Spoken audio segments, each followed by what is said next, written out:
Here at the Giver Marketing Network, we don't leave you drifting out in space. We connect you to a coach who will help you build and grow your marketing business. Our process acts as a guide on how to connect with other businesses, maintain good relations, and establish a presence on the Giver Marketing Network. Each member within this collaborative group will have the opportunity to leverage your talent and influence, a true network effect. If you are looking to collaborate on more projects, welcome to the Giver Marketing Network, the most trusted and highest rated collective of specialists on the planet. Here we have a group of like-minded professionals who focus on making valuable introductions and helping each other grow by teaming up. Imagine Upwork meets a network and a coach.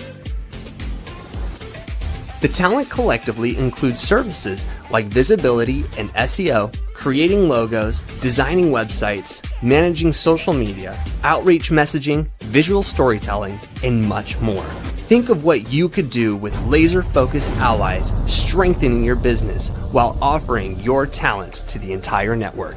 Click near this video for more information.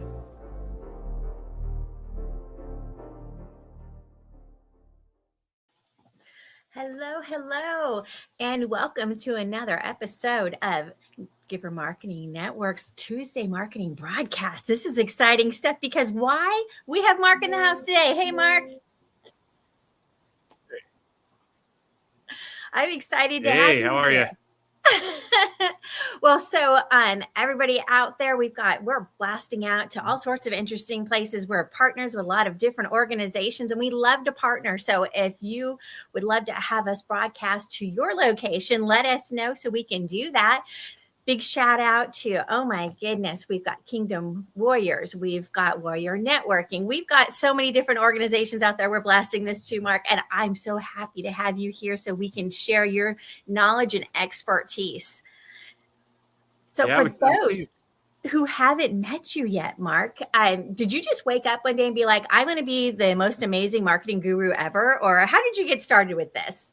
That's a good question. I got started originally because I bought my first business right out of college, and I started a bunch as a kid. I've always wanted to be an entrepreneur, and I bought my first business, and then realized, although I graduated with honors from college, I didn't know anything. I spent a lot of nights laying awake, going, I don't know how to feed my kids. I don't know what I'm doing. And so I bought this business, and all of a sudden I had to make the phone ring. So I just worked really hard to teach myself the marketing aspect of business, and started originally programming websites and just created the most ugly looking website for my first business and realized that wasn't my skill set, but I got a working knowledge. I'm so old, it was HTML at the time. The programming I know language. the feeling. Yeah, it was predominant then. And so I did that. And then I realized I've got to figure out, how to get SEO going on that. And so I studied Google and took the Google Analytics expert level certification test and passed that. And that was way harder than college. That was so extremely hard at the time. And then I did that with pay-per-click. And then I just kept building and building my skill set. I looked at it like arrows in my quiver, that I wanted to be able to fire an arrow, at whatever my target market was in order to generate leads. And so I just kept taking every marketing channel to do that. I know with a lot of business owners, right? You just hit the nail on the head. They're like, I have a business. And now what, right? All the college degrees you had, you're like, I don't know how this translates to reality, right? Yeah. And then my kids would run out and look at me and think Dad knew what he was doing. I had no idea what I was doing. They thought I could feed them and clothe them, and I had no idea. So I spent a lot of nights trying to figure out how to get that phone to ring. And I had this goal to really be a one-man marketing department. That's really what I wanted to do. I didn't know what that meant or how to do it, but I started off doing all of that and then building up businesses and then flipping them.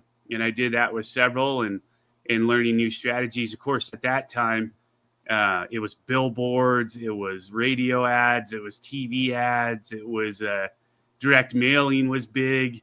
So I did a lot of those kind of value clipper mails, mail programs where you need 7 to 10 mailings, 7 to 10 months worth of mailings to get like a 1% return on your investment at best. It's just, and you couldn't measure it all that well, and you didn't know what eyeballs were looking at it. Way different marketing strategies then than there are now. Oh yeah, you're talking old school, right? That's Yeah. they're still around and they can be very effective, right? But you got to watch the shift from the old school style to now where it's predominantly digital, right? So it's a Yeah. whole different way of doing things. And I think you're hitting on the struggle that a lot of business owners, right? You think you've got your business and okay, now what? I need clients, right? wait a minute, how does this work, right? And so there's a whole learning curve for business owners, and we totally understand that. And marketing, going to be a one-person marketing, whoa, that's a lot of information. That's a lot of knowledge in that head, right? Yeah, it really, I think at the time I was charting, and I probably studied 200 books. I was really into guerrilla marketing and just strategies. I read a bunch of biographies. I wanted to see how Walt Disney built his business and how Apple, how Pixar, this is a little bit down the road, but through time, I studied all kinds of innovators and disruptors and things like that to really get some good ideas in order to generate leads. In fact, I remember jumping on and exploring MySpace and then transitioning over into Facebook, thinking social media is going to be big. I had no idea really how big it was going to be.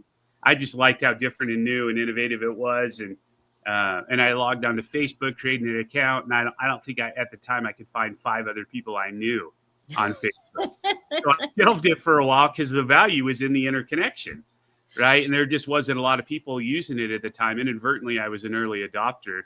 And so I shelved that for a little while and started exploring Google and getting more in depth in terms of SEO and pay-per-click. And at that time there was all kinds of, now they're considered black hat SEO strategies. But at the time, everybody was trying to figure out how to make it work so you could game the system and rank higher in the search engine results. And so you did a lot of keyword stuffing and a lot of changing the font colors, so that you could hide font in there, which is a form of keyword stuffing. And then, just cat and mouse back and forth, try this and then see how Google responds. And they were way less transparent about what their needs were in terms of what your website needed to look like at the time. Now they're a little bit more open. And then I've had, I think it's been 22, 23 years. And I've consulted for over, I think it's like 220 clients plus now. So I've had a lot of chance to play around with SEO and figure out what Google wants. And then right when you figure it out, they change it. Yeah, exactly. Yeah, but it's been fun to figure out this cat and mouse. And some clients have had pretty good budgets. I've had one client that I was able to spend $1.5 million a month in advertised spend. And so when you do that, then that kind of opens you up to Google executives and other people. At the time, that was a lot of money. And so you could ask questions and you could learn things, and it was really fun to kind of collect that info. But you're right. It's a constant cat and mouse game that you have to be on top of it always. It's not, I used to call it field of dreams, right? Build it and they will come. And I think that's what a lot of business owners think is going to happen with their marketing strategy. They put a website up and they hang a sign up and all of a sudden they're going to get flooded with leads and qualified customers. And it doesn't really work like that. It's a lot of work. No, it doesn't. That's a conversation I have with my clients also, because they think you built it. Why isn't anybody coming? I have to explain to them that they've built it in a black hole. Nobody knows it's there. Yeah. What are you going to do to drive traffic there, right? SEO being a great way to do it. And they change things so much. I did an 8-week intensive on Google, and I was like, whoa, that was rough. Yeah. That wasn't even like as deep, I know, as you've gone. I mean, it's absolutely insane, the options out there. And it's hard for, business owners to figure out what's best for their business, right? There's so many options, and some of them are really expensive. Like you said, the ad running, right? Can you get it down to a point where your, cost per acquisition is lower so you can have more profit, right? So it's a tough call for business owners to decide what they're going to do for lead gen, right? That's a huge deal. And so I know for you have a lot of experience with lead gen specifically. And I know one of my favorite topics is event planning. I would love to hear a little wisdom and experience from what you've been doing in that space. Yeah, I'll tell you, I kind of fell backwards into lead generation through event planning, really. And it's because, like I said, I've tried it all. I've tried everything you can think of, all kinds of, like I said, in the beginning, it was called guerrilla marketing. And essentially that's morphed into viral videos and things like that, right? That's kind of the progression of it. But what I was trying to do, I was looking at this like, okay, I'm not doing really great marketing my marketing agency. I felt like I did really well marketing my clients' companies. That was fun and that was exciting. But for whatever reason, I had a blind spot for marketing myself. And that's not unusual. I'm going to tell you, a lot of times I always say the cobbler's children have no shoes, right? Yeah. We'll do it for everyone else, but our own business, oh man, who's got time for that? Yeah, that's exactly it. And it's a bit embarrassing because it was almost like, do what I tell you, not what I do. Right. And so my clients would tease me about that, and it's just like, yeah, they're right. I need to start doing that. And so I ultimately fed my agency through the channels that I've developed and created, the systems that I built for other clients. I fed my own agency through that. And so that meant I had to update my own website. I had to apply all the SEO knowledge and the pay-per-click. And fortunately, I guess good or bad, I didn't have to do that for a long time because the leads were coming. I was having some success. And so business owners would refer their friends, and I did a lot of word of mouth, and building relationships always kind of came natural to me. And so I was getting leads. So I've still to this day, I've never made a cold call. I've never spent a dime on pay-per-click for myself. But I realized I need to do something to get my agency out there and have a local presence. Because I've had clients all over the world and employees all over the world. And so I'm in Salt Lake City, Utah. And so I wanted to have a more local presence. And so really one day I just said, okay, I'm going to revamp my website, and it's probably time to do that again, and then SEO and develop my social presence and all those things that you should be doing, and all the things I've been doing for other people. And so I had a buddy call that he had a client that had a Top Golf membership, and him and I are good friends. And he's like, hey, you got a lot of good ideas. Let's figure out how to use this Top Golf membership that's just kind of sitting here. And really, we just wanted to hit bad golf shots and eat food that wasn't healthy and just have a good time with each other and have fun. And so I go, well, let's just organize a couple events a month, and we'll call it networking. But we'll just go out and play and have fun. And if nobody shows, you and I'll just compete against each other and Top Golf and have a good time. We'll have a lunch and have fun. And so we did that, and it really blew up. It really started getting exciting because the way that we positioned it is, hey, meet other business owners and build genuine relationships outside of the boardroom, and both of us kind of struggled with, we understood the place of maybe a lead generation networking kind of group and experience. It makes sense in most marketing strategies, but it wasn't as fun to us to sit in a boardroom and meet people in 30-second pitches, and things like that. We thought it'd be fun to play something, to get active, and just, there's something about that idea that we felt like might build genuine relationships quicker. Does that make sense? Absolutely. You're talking to somebody. My personal business is the networking diva. So networking, connecting, strategic partnerships, and making relationships. You are singing my song. Yeah. So we thought it'd be fun, and we tried it. And then, we did, at that time, I think we did one Top Golf once a month or every other month or whatever. And then it just blew up, and we had a waiting list. It was like 8 months long or something like that. It was really long. So then we decided to do a couple a month, every month, because here in Salt Lake, there are 2 different Topgolf. So there's 2 different locations. So we do one a month in one location, one a month at another location. And then it went really well. People were really starting to like it, asked when the next one is. Do you have any other things you guys are doing? So we thought, okay, that's kind of a good idea. Maybe we'll add some more events. And so we started doing Texas Hold'em poker as a networking event as well. In collaboration, there was another group that was doing it. And so we kind of teamed up with them. And then we eventually kind of went off on our own and did our own experience with it. But it was going so well, and we were meeting so many business owners that, we decided, okay, we're really going to up that game, buy some really nice tables, really nice poker chips, and just create really kind of a higher end experience. And so we did that, and searching for locations was the challenge. Mm-hmm. And that's one of those things, if there's anybody out there listening, feel free to hit me up and I'll give some advice, because that was the hardest part about all these events, is figuring out the location and picking the actual event. Because one of the things you have to be careful of is you can easily become an event planning business and spend all your time doing the events and getting away from the lead generation side of the events. Now, fortunately for me, one of the businesses that I bought and sold was an event planning company. And I had event planning experience. I ran events in college. I was the head of intramurals for a little while at the college I went to. So I ran all these intramural events, and then I ran some community center events. And I just had a lot of experience doing events. I also run a singles group where we had done over 100 events, gathering singles together and not really networking, but more of a social experience. I guess in a way it's networking, You're just for a different purpose.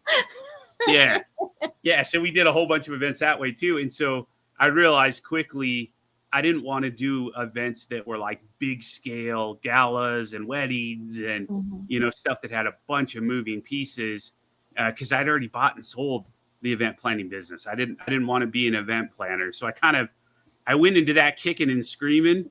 But I thought if it's Topgolf and it's Texas Hold'em, then that's kind of a lot more fun. You're just having fun at that point. That doesn't even count as work. Yeah. And there's not a lot of moving pieces, no bridezillas and no other crazy, things that I have to worry about that way. And so typically Topgolf is you just kind of show up, you follow up and answer questions with people and help them prepare for it. And then you get there and you're able to introduce and bring. I try to make it an eclectic experience in terms of having Topgolf locally here allows 8 people in the bay. And so me and my buddy usually take 2 spots, and then we have 6 other business owners typically. And I try to invite ones that have a really different, unique business model and strategy, and or take into consideration who might be good people for them to meet. And I just work really hard to kind of bring a really fun, different experience every time. And then I sit back and I get to watch these conversations happen and people networking and having a good time, laughing at bad golf shots and swings and misses, or hitting the ball just a foot or two off the tee, or like a few events ago, we had somebody that hit it consistently out, could hit it out of Topgolf. I don't know if you've ever seen somebody do that, but it's pretty impressive. It's quite a shot to watch that. So you get to see talents. You get to see people shine in environments you might not see in a boardroom setting. Yeah, I think it sounds like it loosens up the situation a little bit so people can relax, be themselves, have a little fun. And I think that's what we're missing a lot of times when you look at formal networking meetings, right? And I tend to be more relational. So I love the idea of just doing something fun together. Yeah, that's exactly it. And that was kind of the part we fell backwards into. We didn't realize, how people really would open up. And then that led to genuine relationships being built. And then it led to them going, okay, what's the next one? What else are we doing? And so I created an Eventbrite link and posted other events. We tested a bunch of events Now we're down to, well, actually, we're getting ready to add pickleball really soon, and I think that's probably going to Yep. go pretty well. That's a fun experience. But we're doing so we do Texas Hold'em, we do Top Golf, we've done speed networking as well, which is really, really fun. That's easy to organize. Really, you're throwing a bunch of food out there and then inviting a bunch of business owners to come together. We do it where we rotate tables. There's 4 or 5 business owners at each table. We give them a question or two to kind of ponder and talk about. And then every 5-6 minutes, we just rotate tables. And so you meet 60, 70, I think our last one had 75 business owners there. And you can do it in an hour or two and really fill up your pocket full of contacts. I try to recommend 2 or 3 really good contacts out of that experience. And to me, that's a huge win if you can go home with game-changing types of contacts. So we've done that. And then, like I said, we're adding pickleball. We've done D&D, Dungeons and Dragons. I don't know if you've ever done that. Oh, it's been a long time. Boy, Yeah, are me you too. aging us now. Yeah, I remember doing it as a kid, and somebody was really into it, and they suggested it. It actually was a ton of fun. I had a really good time doing it. It was so unexpected. But again, there's something about building genuine relationships over food, and you just wouldn't normally do something like that with other business owners. But I realized really quickly we're all just weirdos in the way we think, right? We're different, entrepreneur, that old saying that entrepreneurs are the only people that'll work 90 hours to avoid working 40 hours in a week. Exactly. We're just weird. We're different. And I A realized little quirky, and that's Uh-huh. okay, right? Just find other people that are quirky like you, right? Yeah, I realized there's a bit of loneliness in that. Not everybody understands how that entrepreneur lifestyle is and what that could look like. And so these events are just a tool to bring that world together. Now, of course, I'm saying the word wrong. And it's to my advantage is what I'm trying to say. Because in some degrees, I get to meet these business owners and I get to network with them and impart some marketing knowledge and maybe create a professional win-win type of experience.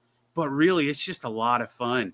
It's just fun meeting people and chatting and getting to know them. And again, something about being outside of the boardroom where your shoes don't necessarily have to be shiny.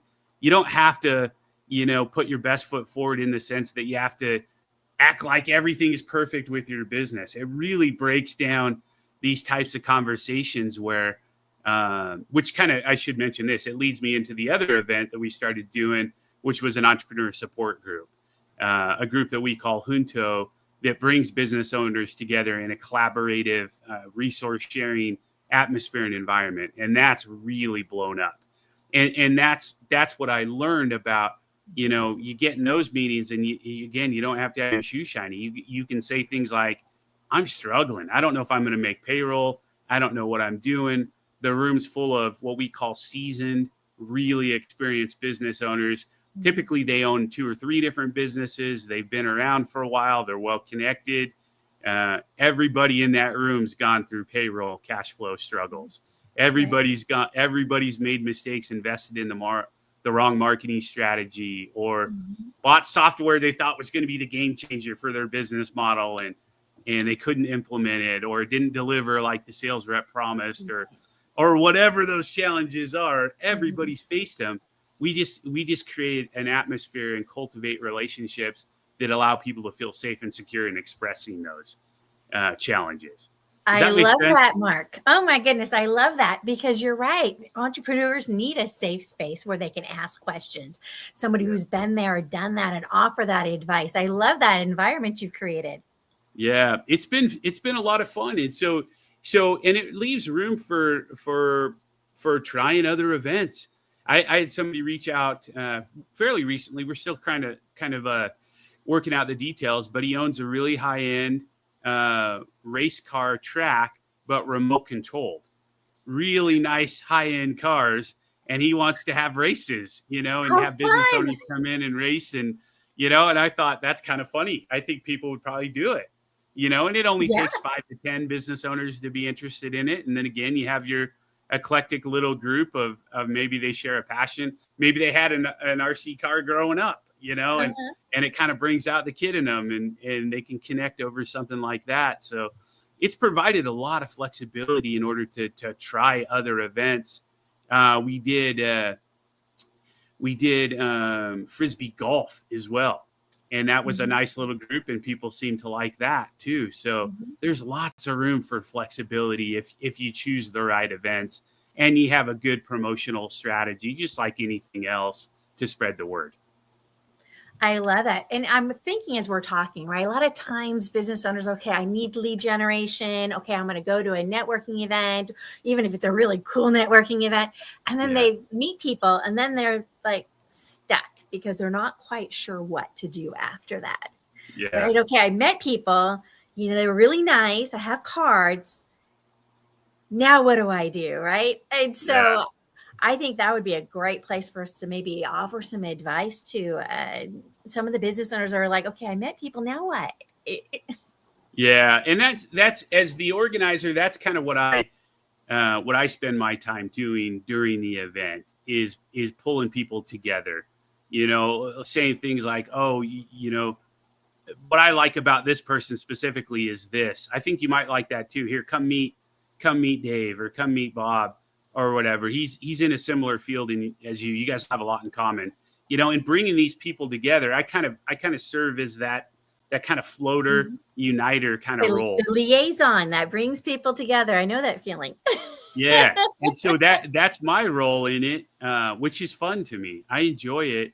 But again, when you're holding a remote control and you're flying your car off the track, you're going to start laughing, and people are going to start laughing. And I'm sure, that's going to lead to funny comments and conversations. And again, it just breaks down so many walls. Topgolf's the same way. We have people that come that are hurt and they can't even swing a golf club, but they just want to be part of the atmosphere and environment. So they'll just sit there and eating food and laughing and joking and having a good time and networking. And the last one we had, again, 8 people in the bay. I took a step back and looked, and I think there were 4. Yeah, I think there was 3 or 4 conversations all happening at once. I got to do the math on all that because I think we had an extra person show. But all these one-on-one conversations were happening as golf was happening and as people were eating food. And the bays aren't that big, but people just get, they start talking, and we do an intro in the beginning and allow people some time to give their little commercials. And that really just gives like the background and what they're looking for and how they want to be helped and things like that. Not a huge sales pitch, but enough where you go, okay, I've got some questions for you. And then that sparks the one-on-one conversations. And so it was fun to kind of sit back and watch and see these people that probably would have never met any other way, or an eclectic group of people. One guy did a sprinkler repairs business, and he was talking with another guy that did tile and grout, and just those kinds of connections where they're both in a lot of homes or they're meeting a lot of people, and they could be a good referral source for each other, asking about each other's businesses. How do you price this? How do you do that? Just that it was fun to kind of just sit back and watch that happen. It's rewarding to me is what I'm trying to say, I guess. Yeah. And I could see moving easily since you're already in a casual atmosphere and you're already having fun. It probably makes it a lot easier just to say something like, hey, let's grab a beer next week. Yeah. Right. Exactly As opposed to, I would like to request a formal one-on-one with you. Right. I mean, it's the normal networking circuit, right? Where you see the business networking, you're at an event, there's 40 people, you have all those cards. It doesn't feel natural except to ask for that one-on-one very formally, right? Yeah. This gives you an environment where everybody's laughing, they're having fun, it's casual, it makes sense. Hey, I dig you. Let's hang out next week. Let's go grab a beer. Okay. I mean, just, you know what I mean? Us gals, maybe grab a glass of wine, whatever it is. But, the idea is to, just casually just make sense. That next step of furthering the conversation just makes sense. And I love that's what you're doing with the events, because it just makes the flow for the relationship and building those relationships. Yeah, you're exactly right. That's exactly what it does. And again, I'm the bottleneck, right? This whole process has gone so well but I'm ready to take it to the next level. And so what I mean by that is I was doing math. So we have Eventbrite where everybody registers, and then you're able to export all that data out and import it into, we use Go High Level. There's lots of CRMs out there.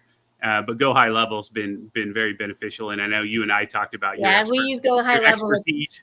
Yep.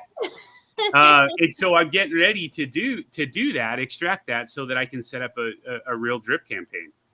Again, I've done it a million times for my other clients, but I haven't done it for myself. And so we're, despite that fumbling and bottleneck that I am, I think we've had like 700 different businesses represented, most of them business owners, some executive level employees.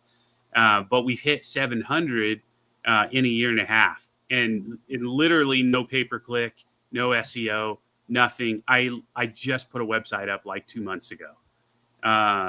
And so before that, we just had Facebook events, primarily is how we spread the word. And then Eventbrite, in terms of event planning, Eventbrite's, in my opinion, the best in the business in terms of platforms for hosting events.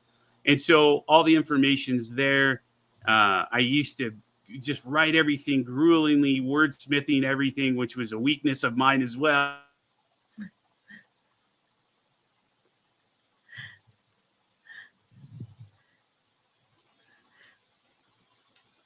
Well, I'm assuming you'll come back in just a second.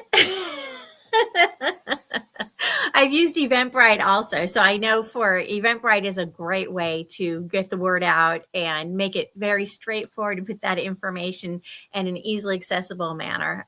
Nice, easy to use. Yeah. Yep. We use that. And then we started using Canva as well to create design and things like that. I used to have a ton of graphic designers that work for me. I was able to minimize that. I just spent a lot of time trying to figure out how to make this a smooth, as easy process so I don't accidentally become an event planning business again. Simple, easy, scalable, repeatable. These are all good things, right? And keep that flow going simple. Otherwise, like you said, you've got an event planning business again. Yep. And so we did that. And now, now with Go High Level, we're setting up drip campaigns to continue to remind people about other events. Like I said, despite all that, it's been 700 plus business owners participate in about a year and a half. And it's been super fun. But now we're ready to go to that next level where we're encouraging people to bring a friend, tell a friend, look at all these events coming up, because we're starting to add some AI trainings and some webinars and some other stuff like that. That kind of follows the same model, but it's a little bit more informational based. And then of course the entrepreneur support group is just blowing up. That's going really, really well. And so we're going to scale that into multiple groups and really bring business owners together that way too. So I'm trying to market my marketing agency, I guess is the takeaway.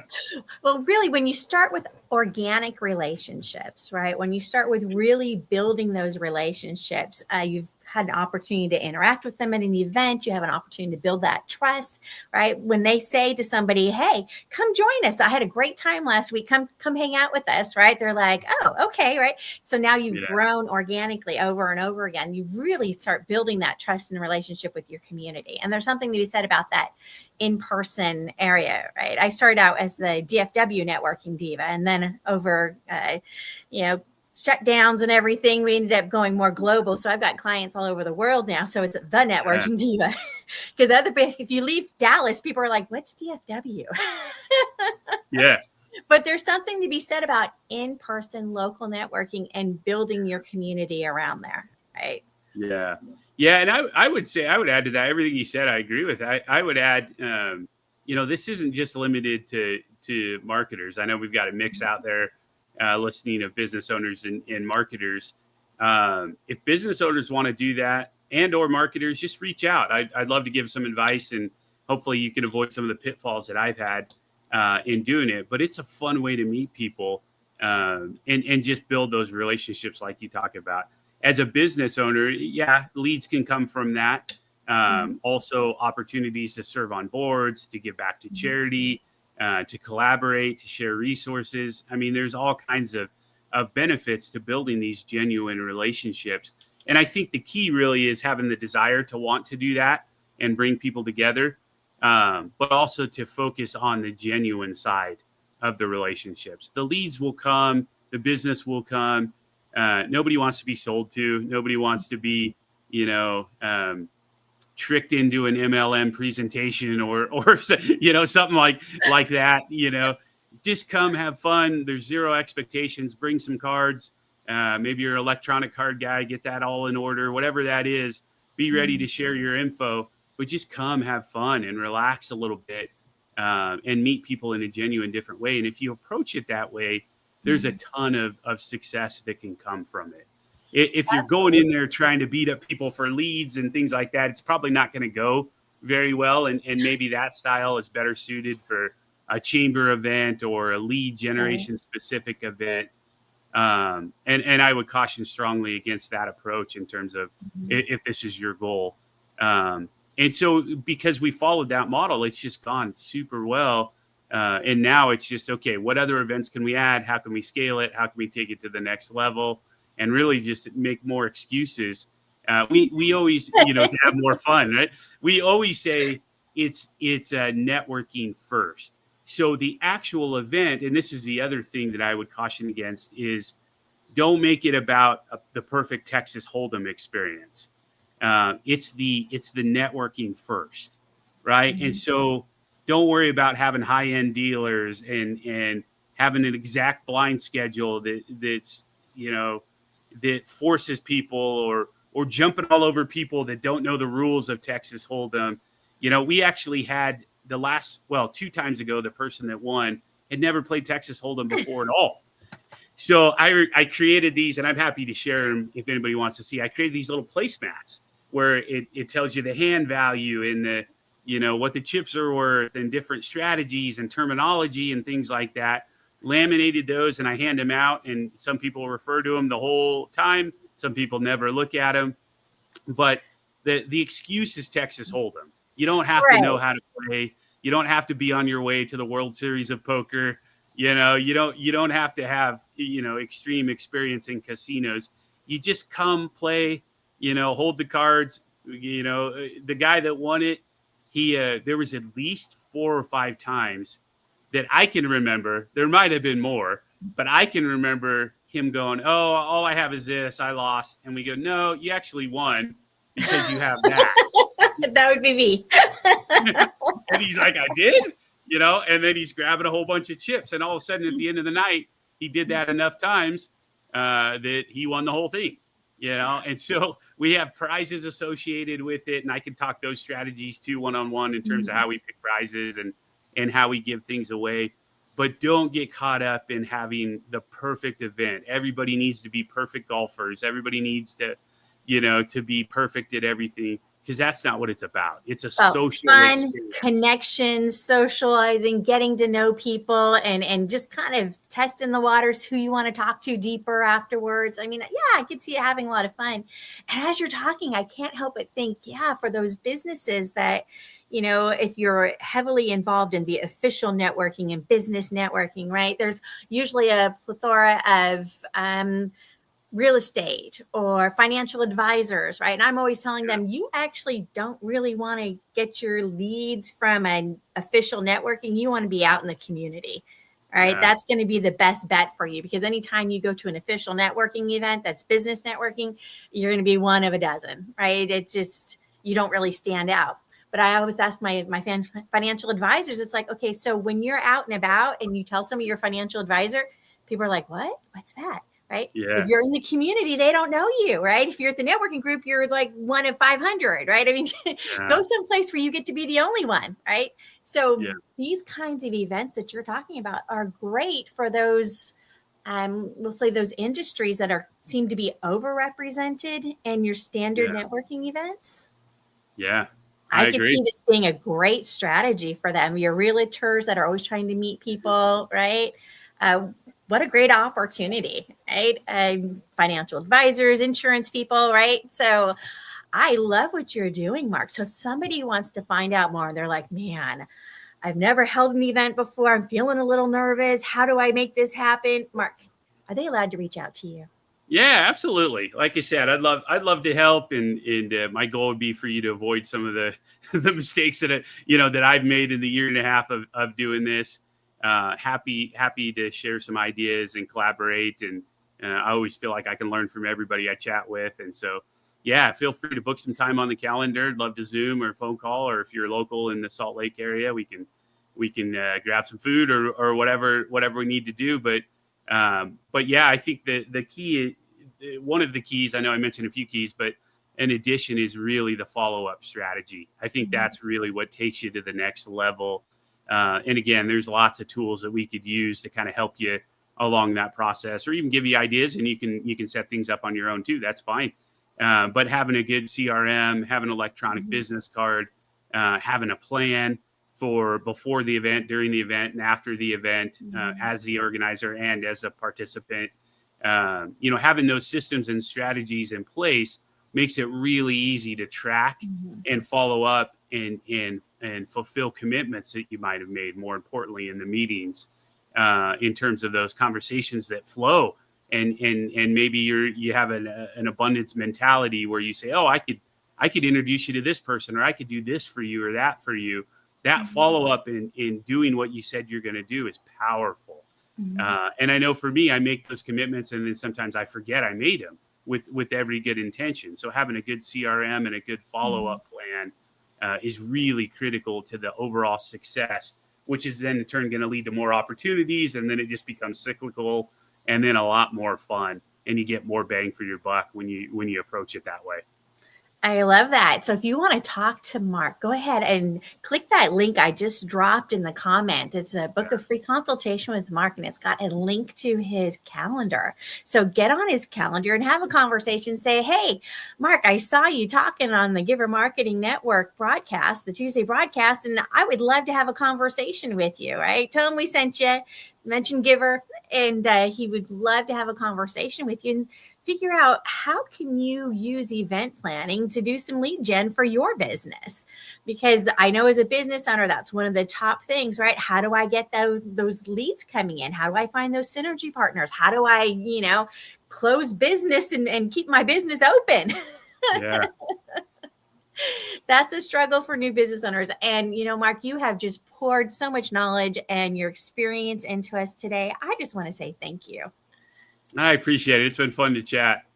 I appreciate it. Certainly has. And I know you've been through as a business owner multiple times over, right? You've been there, done that, and you have so much experience. I would love to bring you back again and have you share some more areas of knowledge with us. Are you willing to come back and talk to us? I would love it. Yeah, there's all kinds of things I'd love to chat with you about and get to know you guys a little bit better. And yeah, I'm available. I'd love to keep chatting. All right. We're going to drag you in. You can have some fun with us because we really like what you have to say. Building relationships, right? That's what it's all about. I know for me with my business in the Networking Diva, I'm built on relationships. It's all about people, right? And so Giver Marketing, that's how I end up. That's how they pulled me into their organization, right? Was the whole idea of giving and loving on people and just wanting the best for everybody. That's me. So I was like, I found my home. I'm happy, right? So when we can team up, and that's the beauty with Giver Marketing, is the opportunity to team up with other marketers. It's nice to find other marketers that have that concept of abundance, right? That's something that's in their heart. How can we help? How can we share? And teaming up and collaborating on projects. So happy to have you on board, Mark. We're going to have a lot of fun together. And for those that are not familiar, we actually have networking for marketers. So if you're in the marketing space, the PR space, don't be a lonelypreneur. Come hang out with us, get to know us. That's on Wednesdays. So I'm going to have that scrolling across right there. So if you go to givermarketing.com/networking, you can register for our weekly networking event, which is on Wednesdays, 8:00 Pacific, 11 Eastern. I'm in Texas, so that's 10 Central. But come hang out with us, have some fun, make some new friends, and look for those opportunities to collaborate and have a good time. Mark, I'm hoping I'll see you there at some point. Definitely. All right. Thanks, y'all, for joining us. I'm Christine Deane, Team Director for Giver Marketing, and we will see you tomorrow if you're at the networking event. If not, we will see you next Tuesday for another Tuesday marketing broadcast. Thanks, Mark. Thank you. We'll see you.